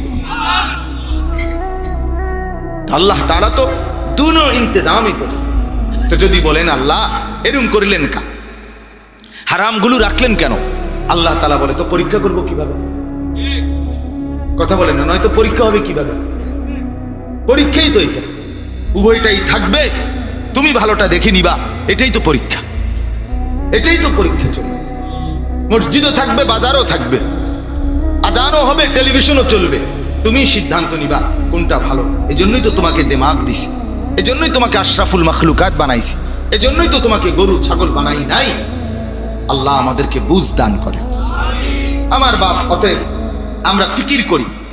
আমি লম্বা হয়ে গেল এই প্রসঙ্গের কথাটা। তো মূল বক্তব্য ছিল শবে বারাত, এই লাইলাতুল বারাত, যে রাত আগামীকাল সন্ধ্যার পরের থেকে শুরু হবে পুরাটা রাত। এই রাত এর ব্যাপারে কোরআন এবং সুন্নাহর মধ্যে কি বর্ণনা আছে? 1 নম্বর কথা হলো কোরআনুল কারীমের 25 নম্বর পারা 44 নম্বর সূরা, সূরায়ে দুখান একটা সূরা আছে। এই সূরার প্রথমে একটা আয়াত আছে, ইন্না আনজালনাহু ফি লাইলাতিন মুবারাকাতিন। আল্লাহ তাআলা বলেন, নিশ্চয়ই আমি কোরআন নাজিল করেছি বরকতময় রাতে। কি রাতে? এই বরকতময় রাত বলতে কি উদ্দেশ্য, এই নিয়ে মুফাসসিরদের মধ্যে 2টা অংশ। এর মধ্যে সংখ্যাগরিষ্ঠ মুফাসসির যারা, অধিকাংশ মুফাসসির কেরাম, ওলামায়ে কেরাম, ওনাদের মত হইল বরকতের রাত বলতে ওই রমজানের শেষ দশকের যে শবে কদর, সেটাই উদ্দেশ্য। ঠিক আছে কথা? তাহলে এটা হলো অধিকাংশ। বাকি মুফাসসিরদের মধ্যে একজন প্রসিদ্ধ মুফাসসির আছেন, হযরত ইকরামা রাহমাতুল্লাহি আলাইহি। উনি হলেন নবীজির একজন বিখ্যাত সাহাবী, আব্দুল্লাহ ইবনে আব্বাস রাদিয়াল্লাহু তাআলা আনহুমার ছাত্র, শাগরিদ, মানে তাবিঈ। উনি যারা সাহাবীদেরকে দেখছেন, এই ইকরামা রাহমাতুল্লাহ আলাইহির মত হইল এই বরকতময় রাত বলতে এখানে শবে বরাতকে বোঝানো হয়েছে। তাহলে এটা যদি ধরে নেওয়া হয়, তাহলে অর্থ হইল আল্লাহ বলেন, নিশ্চয়ই আমি কোরআন নাজিল করেছি বরকতময় রাতে, মানে লাইলাতুল বারাতে। কিন্তু প্রশ্ন থাইকা যায় শুধু একটা, যে অধিকাংশ বর্ণনা, অধিকাংশ মুফাসসির, অধিকাংশ হাদিস এবং কোরআনের স্পষ্ট আয়াত, ইন্না আনজালনাহু ফি লাইলাতিল কদরি, ওটা আছে আয়াত। তাইলে এর দ্বারা বোঝা যায় মূলত কোরআন নাজিল হয়েছে শবে কদরে। মূলত নাজিল হয়েছে কখন? সবে। এই জন্য মুফাসসিররা ওলামায়ে কেরাম বলে উভয় বক্তব্যই সঠিক। মানে কি?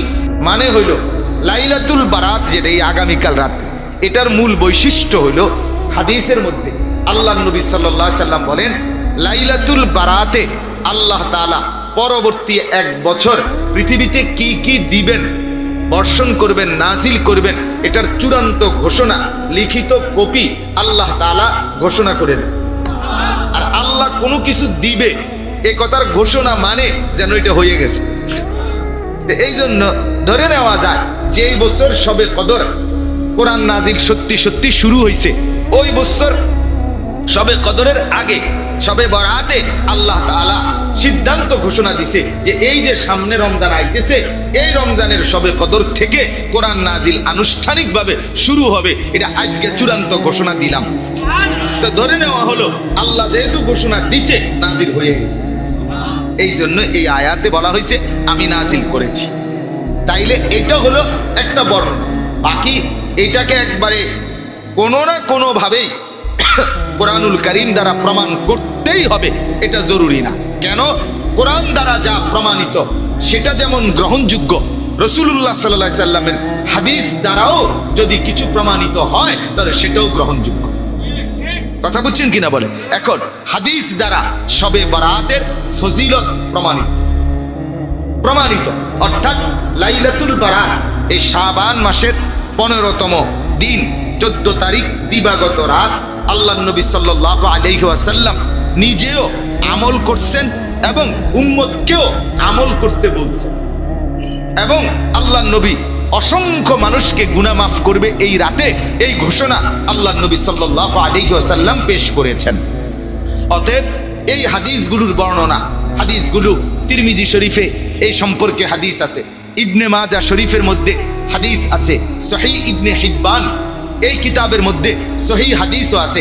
হযরত আবু মুসা আশআরী রাদিয়াল্লাহু তাআলা আনহু থেকে বর্ণিত, আল্লাহ নবী সাল্লাল্লাহু আলাইহি ওয়াসাল্লাম বলেন যখন শাবানের অর্ধরাত্রি হয় তো ওই দিন রাত্রে আল্লাহ তাআলা প্রথম আসমানে নেমে আসে এবং ফায়াগফিরু লিজামিই খালকি, আল্লাহ তার সব বান্দা যারা তওবা করে মাফ চায় আল্লাহ তাদেরকে মাফ করে দেয়, ইল্লা লিমুশরিক আও মুশাহিন। হ্যাঁ, নবীজি ওই হাদিসে বলছে যারা মুশরিক তাদেরকে আল্লাহ মাফ করে না, যারা হিংসা বিদ্বেষকারী আল্লাহ তাদেরকে মাফ করেন, হিংসুককে মাফ করেন, হিংসুককে মাফ করেন।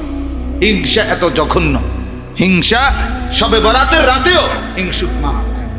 তারা বিল্ডিং তো শুরু করে রাইলো ইদারে, আরে আরে আরে কিরে সাদের কামতো করে হিংসুক। তুই বেড়া এত, তুই যদি এই ফালতু কথা চিন্তার সময় না কাটাই দি তাহলে তুই নিজের বাড়িতে কমপক্ষে বাঁশ গাড়তে পারবি। হেতে সাত দিয়ালার হায় হায় আরে টেয়া রে করতে রে আইয়ে তারা টেয়া, তারা দিন দোতলার কাম ধরছে। কেন এগুলো বলতেছে?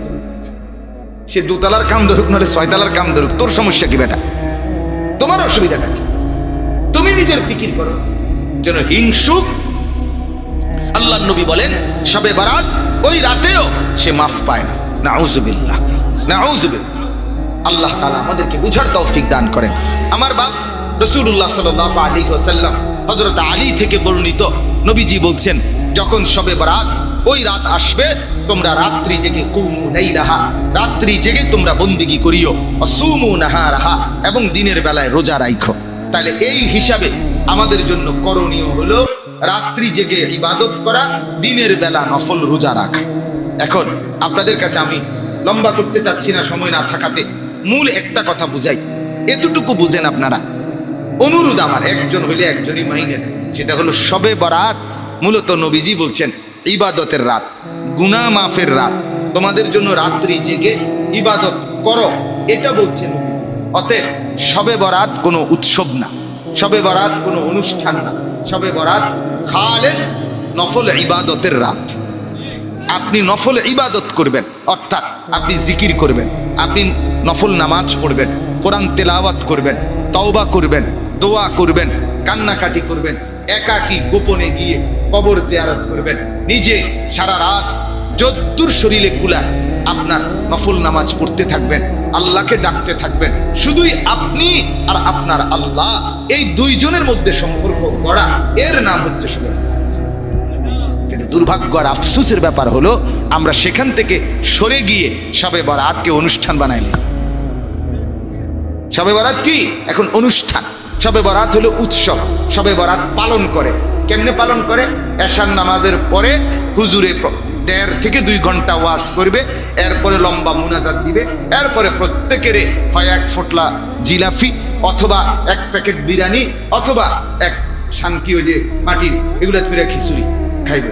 এই 3 নেয়ামতের যে কোনো একটা নেয়ামত, হয় জিলাফি, নয় বিরিয়ানি, নয়তো খিচুড়ি। এই 3টি নিয়ামতের যে কোনো একটি নিয়ামত খাবাইয়া এবার শবে বরাত পালন হয়েছে, এবার গিয়ে ঘুম দেন যায় বাইত গিয়ে, এবার বাইত গিয়ে আবার শুয়ে লাইছে, হেবড়ি জিগাইছে করতে আইলে শবে বরাত পালন করে আইছে। শবে বরাত কি করে আসছে? এবার পালন করে আসছে। তা আপনারা যে হুজুরে 1.5 ঘন্টা লাগাইয়া বুঝাইলো যে এই রাত ইবাদতের রাত, আপনি যে খিচুড়ি খাইয়া শুয়ে লাইলেন, আর এইভাবে আপনার কয়শো বছর বুঝাইলে এরপরের থেকে আপনি ইবাদত শুরু করবেন, সেটা কনসে কথা বুঝেন নাই আমার। এই জন্য আমি আমার মসজিদে বলছি জুম্মার দিন যে আপনারা আমার থেকে এটা বুঝলেন কিনা এটা কোন, যে শবে বরাত বুঝছেন নি? বুঝছি। আমি বলে কি করতে হবে সেটা বুঝছেন নি? বুঝছি। আমি তাহলে ঠিক এই কথাটা তো বললাম যে নফল নামাজ পড়বেন, জিকির করবেন, দোয়া করবেন, কান্নাকাটি করবেন, একাকী কেউকে না ডেকে গোপনে কবর জিয়ারত করবেন। তাইলে এই কথাটা আপনি বুঝছেন না? বাংলা এটা কথা বলেন না, বুঝছেন কিনা? এইটা আবার প্রত্যেক বছর শবে বরাত যে রাত, সেই রাতে আমাদের 2 ঘন্টা ওয়াজ করে বুঝান লাগবে না? কথা বলেন না কেন? প্রত্যেক বছর এইভাবে আমাদের 50 বছর বুঝি আমি কেলে কথাইটাই বুঝাইতাম। তাহলে আপনাদের তো আমি বুঝাইতেই আছি প্রতি বছর, তো আপনি আমল করবেন কোন বছরতে? আমারে বলেন না, কথাটা বুঝছেন কিনা বলেন না? আপনি আমল শুরু করবেন কোন বছর? তাইলে বুঝা গেল আপনি তো কথাটা বুঝছেনই। অতএব আপনার করণীয় আগামীকাল সন্ধ্যাবেলা যখনই সূর্য ডুববে আপনি আল্লাহর ইবাদতের জন্য প্রস্তুতি নিবেন। এবার আপনার শরীরে কুলায় যে দূর বন্দিগি করবেন তো ঠিক কিনা বলেন না কেন? আপনি শুরুর রাত্রে করলে ভালো হয় না মাঝখানের রাত্রে করলে ভালো হয় না শেষ রাত্রে করলে ভালো হয়? পয়লা 12 রাকাত পড়লে ভালো হয় না 18 রাকাত পড়লে ভালো হয়? আপনার শরীরে যে দূর। আমার জিজ্ঞাসা করে অনেক সময় শবে বরাতে হুজুর নামাজ কয় রাকাত? আমি সবসময় বলি শরীরে কুলায় যত রাকাত, শরীরে কুলায় যত রাকাত। আপনার স্বাস্থ্যে সবার শরীর স্বাস্থ্য একরকম না, ঠিক কিনা বলেন? আপনি একজন বয়স্ক মানুষ, মুরব্বী চাচা, ওনার বয়স 70, ওনারও দিয়ে দিলেন 12 রাকাতের কোর্স, আর এবারটা জোয়ান জান মানুষ, এবারও দিয়ে দিলেন 12 রাকাতের কোর্স। এ তো 1200 রাকাত পড়া দরকার, ঠিক কিনা বলেন না? মানে অর্থাৎ নফলের মধ্যে সংখ্যার বরাদ্দ নির্ধারিত করা ঠিক না, ঠিক না?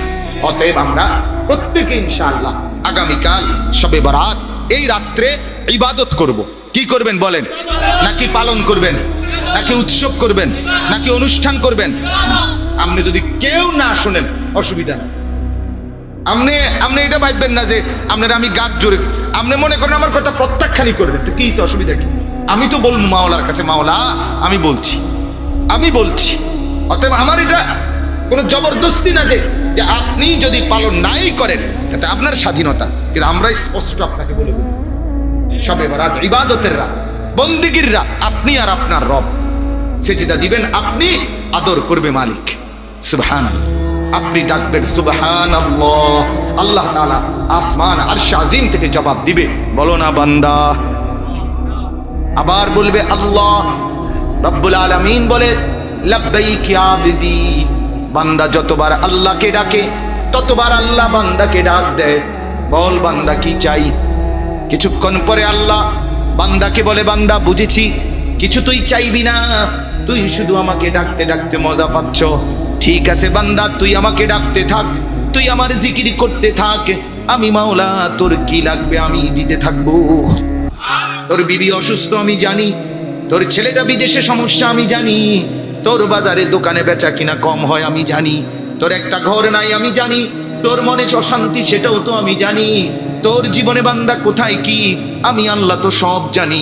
তুই আমাকে ডাকতে থাক বান্দা, আমি আল্লাহ তোকে দিতে থাকি। হ্যাঁ, আল্লাহর নবী বলেন মান শাগালাহু যিকরি, হাদিসে কুদসিতে আল্লাহ বলেন আমার যে বান্দা আমি আল্লাহকে ডাকতে ডাকতে আমার কাছে চাইতে আর সময় পায় নাই, আমি আল্লাহ সারা পৃথিবীতে চেয়ে চেয়ে যত বান্দা যা নিয়েছে আমার বান্দা ডাকছে যে আমাকে, না চাইতেই আমি তার চাইতে বেশি দেব। অতএব আপনারা ডাকবেন আল্লাহকে, বলেন ইনশাআল্লাহ। তাইলে ইবাদত করবেন, ইবাদত। আগামীকাল সন্ধ্যা থেকে কি করবেন বলেন না, ইবাদত, ইবাদত। আমি আমার ড্রাইভারে বলে দিছি আগে থেকে, কালকে শবে বরাত, সে কোনো বয়স পাওয়া যাবে না, বন্ধ, মাহফিলে যাব না কোথাও। আমি আমার লোক, আমার মালিকের লোক, আমার বুঝ আছে, আমার মালিকের সাথে আমার বুঝ। আমি বন্দিগির জন্য রমজান মাস, আলহামদুলিল্লাহ। আপনি আমার ড্রাইভারে জিজ্ঞাসা করে দেখেন, অর্থাৎ একটা মাহফিলের দাওয়াত রমজানে নেই নেই না, সব ব্যস্ততা বন্ধ। শুধুই রমজান মানে আমার আল্লাহ আমার যদি হায়াত দেয় তো আমার জিম্মাদারি হলো শুধুই জিকির, শুধুই তেলাওয়াত, শুধুই কান্নাকাটি, শুধুই রোনাজারি, শুধুই কোরআনুল কারীমের তেলাওয়াত। এটাই হবে আমার ডিউটি। কেন? আল্লাহ তাআলা বলে, বান্দা 11 মাসে তুমি বন্দিগি করে আগাইতে পারলা না, রমজান মাস একটা মাস দিলাম, গুনা গুনা আইয়ামাম মা'দুদাত। মাওলা বলে, বান্দা ঘাবড়াইস না, একেবারে গোনা গোনা হিসাব করা। 31 হবে না বান্দা, 30 নাই তো 29, এর বেশি যাইতো না কইলাম। তুই গুণনা রাখিস, একটা একটা দিন গুনবি, 30 কিংবা 29 দিন। 30 দিন মাত্র শুরু করবি ইবাদত, চাঁদ উঠলে 30 দিন হিসাব করে গুনাহ ছেড়ে দিবি বান্দা। আর 30 দিন আমার বন্দেগী করবি, 30 দিন পরে আরেকটা চাঁদ উঠবো, তোকে জান্নাতের দিকে রওনা করায় দেব। হ্যাঁ, 1 মাসে তুই মুত্তাকি হবি, 1 মাসেই জান্নাতি হবি। বলেন আলহামদুলিল্লাহ, বলেন আলহামদুলিল্লাহ।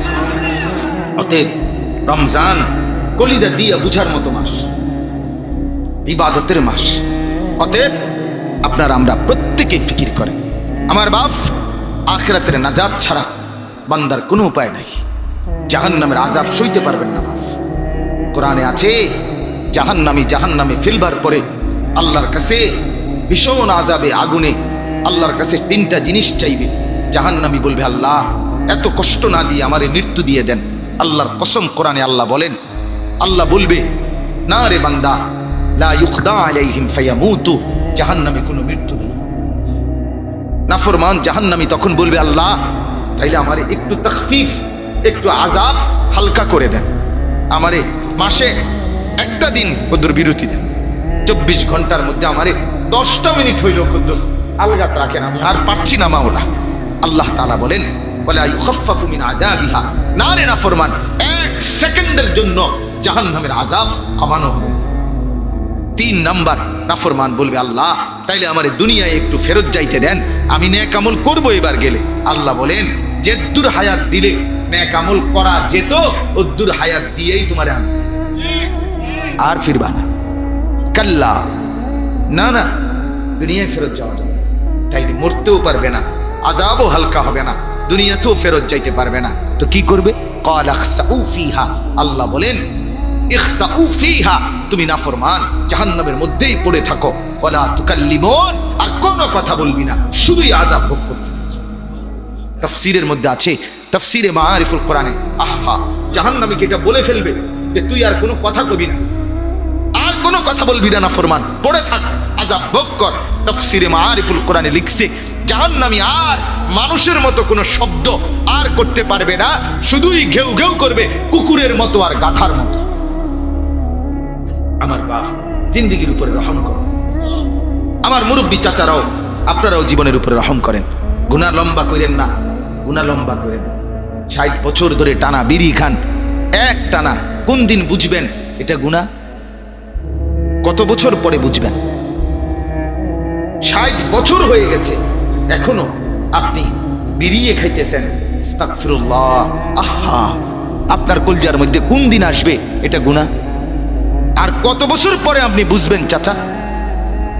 হলো 20 বছর ঘরে রঙিন টেলিভিশন চলে, প্রতিদিন নাচ গান, সিনেমা, নাটক, ছেলে মেয়ে, স্ত্রী, সন্তান দেখতেছে। কত বছর পরে বুঝবেন আপনি আপনার পরিবার যেটা গুনাহ? 30 বছর ধরে টানা ব্যবসা, একই রকম মিথ্যা, ওজনে কম দেওয়া, এরপর অবৈধ উপার্জন, ধোঁকা, প্রতারণা, সুদ, কিস্তি, লোন, এগুলো দিয়েই ব্যবসা করছেন। কত বছর পরে বুঝবেন এটা গুনাহ? এক ইমানদার বাবা গুনাহকে এত লম্বা করে, মুসলমানের ছেলে বাপ কতদিন হয় ফজরের নামাজ পড়ো না? বলো তো ভাইয়া, আল্লাহকে সাক্ষী রেখে তোমার চোখ নিচের দিকে নামাইয়া বাপ, তুমি তোমার বিবেককে বলো না বাপ, আজ কতদিন তুমি মুসলমানের বাচ্চা, তোমার বাপ মুসলমান, তোমার মা মুসলমান, তোমারে তো মরলে মুসলমানের গোরস্থানে দাফন করে, তোমার কানে জন্মের পরে আজান দিছিল, নর্তকীর নাচ না। তুমি কতদিন হয় ফজরের নামাজ পড়ো? কত লক্ষ মুসলমান আছে যে জীবনে বলতেও পারে না যে ফজরের ওয়াক্ত হয় কখন। আছে না এমন ডাকাত? একজন দুইজন তো কোন দিন সে মনে করে থাকে? এক মহিলা কতদিন পরে বুঝবে 20 বছর বেপর্দা, কতদিন পরে বুঝবে ওই মা যে এটা গুনাহ? কতদিন? দয়া করে ভাবতে শেখেন। রমজানকে ইমানদারের রমজান বানান। ইমানদারের রমজান কি? ইমানদারের রমজান জিকির, তেলাওয়াত, দোয়া, কান্নাকাটি, আল্লাহর বন্দেগী। নাফরমানের রোজা কি? নাফরমানের রোজা শাড়ি, গহনা, অলংকার, জুতা, প্যান্ট, নতুন শাড়ি, নতুন কাপড়, নতুন গহনা, নতুন জুতা। এই হলো গাফেল নাফরমান জাহান্নামীর রমজান। হ্যাঁ, সে মনে করে এটার মধ্যে নতুন জামা, নতুন প্যান্ট, কি করবা এটা দিয়া? ঈদের দিন ফিন্দু। ঈদের দিন ফিনলে কি তোমার মানুষে মাথা তালগি দিয়ে আনবো নাকি? তুমি একটা নতুন ফ্যান্ডে ফিনছো আর কি, তা আর মানুষে ফিনছে না, তো তুমি আর নতুন ফ্যান্ড ফিনদা কিরবা? মানুষে তোমার মাথা তালগি দিয়ে আনবে। সময় আলাদা বিশেষত্ব কি? কিছুই নাই, এটা ধোঁকা ছাড়া আর কিছু। কোরআন এবং সুন্নাহর মধ্যে কোথাও নাই এই কথা। রমজানের ঈদের জন্য নতুন জামা, নতুন শাড়ি, নতুন গহনা, নতুন জুতা, নতুন শার্ট, নতুন প্যান্ট, নতুন থ্রি পিস, এগুলো কিনবার কোনো প্রয়োজনীয়তা ইসলামের মধ্যে কোথাও নেই। ফরজও না, ওয়াজিবও না, সুন্নতও না, নফলও না, মুস্তাহাবও না, কিচ্ছু না, ঘোড়ার ডিমও না। বিশ্বাস করেন বাবা, কিছুই না। পবিত্র কাপড় পরা সুন্নত, পরিচ্ছন্ন কাপড় পরা সুন্নত, আর সেটা শুক্রবারেও সুন্নত, সেটা কোরবানির ঈদেও সুন্নত। কথা বোঝেন নাই? আমি অনেক সময় বলি এক ঈদ জায়গা কাপড় চোপড়ের ঈদ, আরেক ঈদ গরু ছাগলের ঈদ। তোর ঈদ কোনটা? মুসলমান তোর এই ঈদ কোনটা? বোঝেন নাই? যে বছরে রোজার ঈদ মানে কি? কাপড় চোপড়ের ঈদ। আর কোরবানির ঈদ মানে কি? গরু ছাগলের ঈদ। তোর ঈদ কই? কিরে মুসলমান, তোর ঈদ? একটা তো গরু ছাগলে নিল, আর একটা তো হাফ প্যান্ট আর ফুল প্যান্টে নিয়ে গেল, তো তুই কো? হাবড়া ভাত। ঠিকই কইছেন, হাবড়া ভাত। আল্লাহ আমাদেরকে মাফ করে দেন। অতএব আমাদের কথা আমরা বাবা বললাম, দয়া করে আমরা প্রত্যেকেই শবে বরাত আগামীকাল কি করবেন? অনুষ্ঠান করবেন। কি করবেন? ইবাদত করবেন। 2 নাম্বার হলো মাহে রমজানে গুনাহমুক্ত জীবন গড়বার ফিকির করবেন। 5 ওয়াক্ত নামাজের ফিকির করবেন। নিঃসিদ্ধান্ত নেন, একটা রমজান বছরে মাত্র একটা মাস আল্লাহর ইবাদতের জন্য জিন্দেগি কাটাবেন। আল্লাহর নবী সাল্লাল্লাহু আলাইহি সাল্লাম 2 মাস দোয়া করতেন রমজানের জন্য। বাবা 2 মাস ইমানদার ফিকির করে। ইমানদার ফিকির আমার শায়েখ আল্লামা মুফতি মুশতাকুর নবী সাহেব 6 মাস আগের থেকে বলা শুরু করছে, রমজান রমজান, এই ওমরায় যাবে, ওমরা আল্লাহর ঘরে যাবে, সেখান থেকে আসবে, আবার ইতিকাফে বসবে, মানে কথাবার্তা শুধু রমজান। আমরা এখন সারা দিন যে যা বলে ভাই রমজান, রমজানের আগে আর খালি নেই, রমজানের পরে আবার নতুন মাহফিল, রমজানের মধ্যে কোনো মাহফিল নেই। রমজানে ভাইয়া 20 তারিখ উমরার ফ্লাইট, রমজানের 10-11 রমজানে আসবো, রমজানের মাঝামাঝিতে যশোর এক বড় বুজুর্গের খানকায় যাব, রমজানের শেষ দশকে আল্লাহর ঘরে ইতিকাফ করব। ঘুরে গেরা ফিকির শুধু রমজান কিভাবে আল্লাহর বন্দেগীতে কাটাবো। এটা হলো মুসলমান ইমানদার আখিরাত প্রত্যাশীর রমজান। আর বাকি নাফরমানের হিসাব হইল নতুন করে রমজানে খরচ বেশি, টাকা বাড়াবে কিভাবে, নতুন করে আরো ধান্দা কিভাবে বাড়াইয়া ওই স্ত্রী সন্তানের কাপড় চোপড়ের জরুরত পূরণ করবে, এই এক ফিকিরে রমজানের মতো শ্রেষ্ঠ নিয়ামত এটাকে নষ্ট করে দেয়। মহিলা বাজারে বাইর হইয়া আল্লাহকে যাওয়ার সময় কি কয় জানেন? আল্লাহরে মহিলা বলে অসভ্য মহিলা, বেপর্দা মহিলা। আল্লাহকে রমজানে বাজারে বাজারে ঘুরে আর আল্লাহকে বলে আপনি নি কইছেন রহমত দিবেন, মাগফিরাত দিবেন, নাজাত দিবেন, আমনে রেডি লইয়া আমনে থান, আমি জুতা কিনতে যাইতেছি। আমনের রহমত আমি কিনব, আমার মাগফিরাত দিয়ে কি লাভ? আমার দরকার জুতা, আমার দরকার 3 পিস। আমি আপনার নাজাত দিয়ে কিটা করো? আমার জান্নাত কি আর জাহান্নাম কি? আমার দরকার হলো জুতা না। তো আমিও বলি তুমি মা মনে রাখো ও চিরেই হাসরের ময়দানে ফেরেশতা তোমার এই জুতা দিয়েই ফিরবে। হ্যাঁ দোস্ত, ও চিরেই যে জুতার জন্য আল্লাহর রহমত আর মাগফিরাতকে বিসর্জন দিছ, সেই জুতা দিয়েই ফিরবে। আল্লাহ আমাদেরকে মাফ করে দেন। অতএব গুনাহমুক্ত রমজান চাই। কি রমজান বলেন না? গুনাহমুক্ত। আল্লাহ তাআলা তৌফিক দান করেন। যারা যেই বদ অভ্যাস, গুনার অভ্যাস সব ছেড়ে দেন, ঘরের টেলিভিশন টোটাল বন্ধ করে দেন, বিড়ি খাওয়া সিগারেট খাওয়ার অভ্যাস ছেড়ে দেন, 5 ওয়াক্ত নামাজে অভ্যস্ত হন। যুবক ভাই, আবারও বলছি, মোবাইলে ছবি দেখা, নারী দেখা, শুধু কেবল গুনার মধ্যে ডুবে থাকা, এটা ছেড়ে দাও বাপ। আল্লাহ বরকত দিবে। আল্লাহ এই মাহফিলকে কবুল করেন, এই মাদ্রাসাকে আল্লাহ তাআলা কবুল করেন। একটা অনুরোধ, এখন এশার নামাজ আমরা যারা শুনছি কষ্ট করে, আমরা কিন্তু মুসলমান, ঠিক না বাপ? ছেলেরা তোমরাও মুসলমানের বাচ্চা, অতএব দয়া করে